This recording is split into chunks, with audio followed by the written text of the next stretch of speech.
Hey, my name's Pfeiffer, and we're here in Key West for the opening of my show, A Novel Idea. This show is all about books.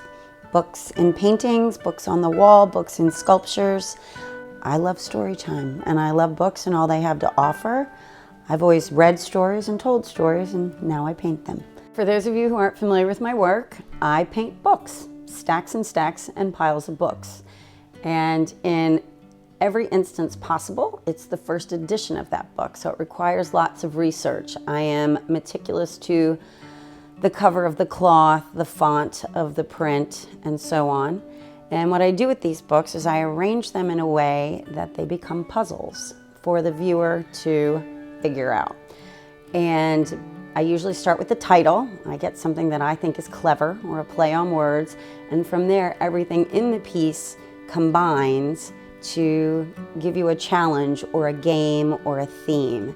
So in the show there are several paintings, and they range in size dramatically.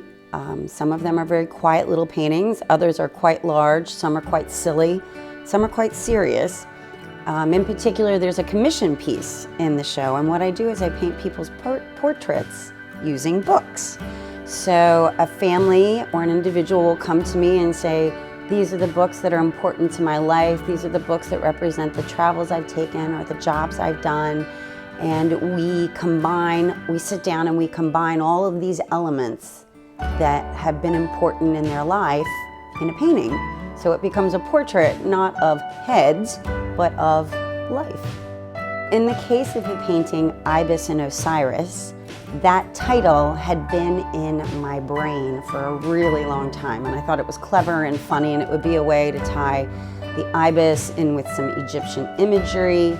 And I started doing research, because the research for these paintings often takes longer than the painting themselves.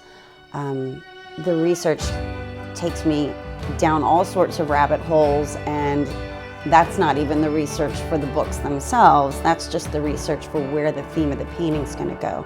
This particular painting, the theme ended up going with legacy, or the throne, or renewing a family to its rightful place, which tied in with the Isis and Osiris theme of ancient Egypt.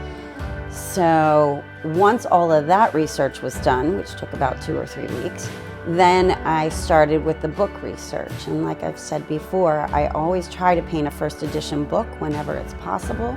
So that in and of itself takes research, because while somebody on eBay thinks they have the first edition, they probably don't. So I have a number of antiquities and book sites that I visit regularly to research specifically to make sure I get it right.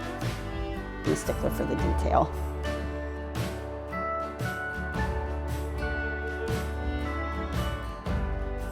The Bookmarks series came from a jab at myself, because every book in my house and studio has papers and bits or thread or something sticking out of it to remind me to go back and look there, something I thought that was interesting or clever. So I had all of these books laying around that people had discarded and I had picked up, and I thought it was time to give them a new life. So combined with all of the boxes of oddities and curiosities I have stored away over the years, I started making these little sculptures.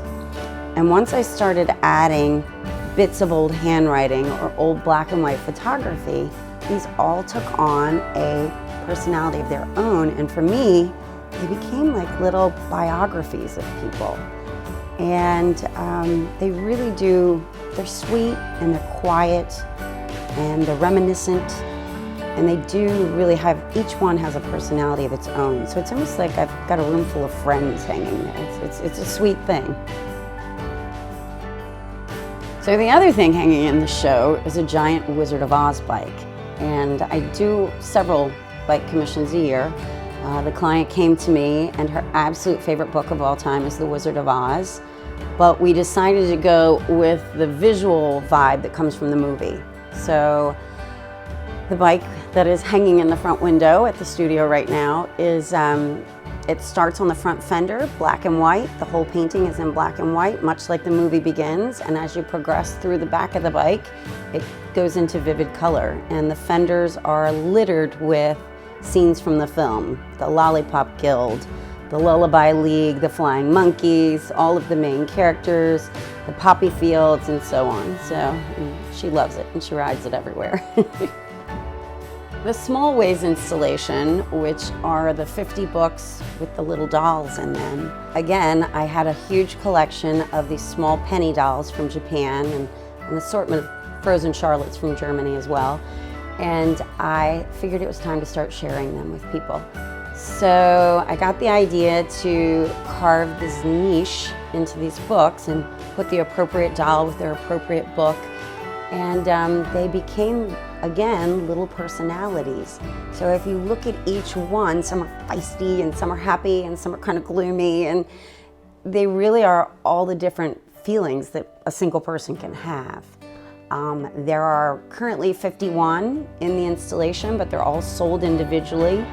And the really sweet part is, as one goes out the door, you can easily add another. So it's an ever-changing, evolving piece of art.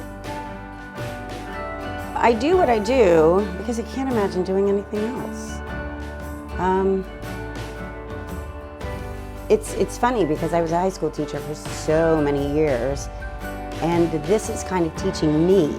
So it's really exciting. Every day is different. I paint every day, I sculpt every day. I can't imagine doing anything else. I can't imagine going backwards. So yeah, I'm really excited.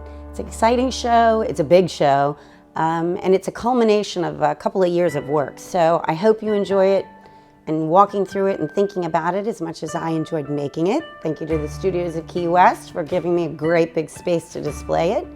It's on display from January the 7th through the 28th, and I hope you can be there.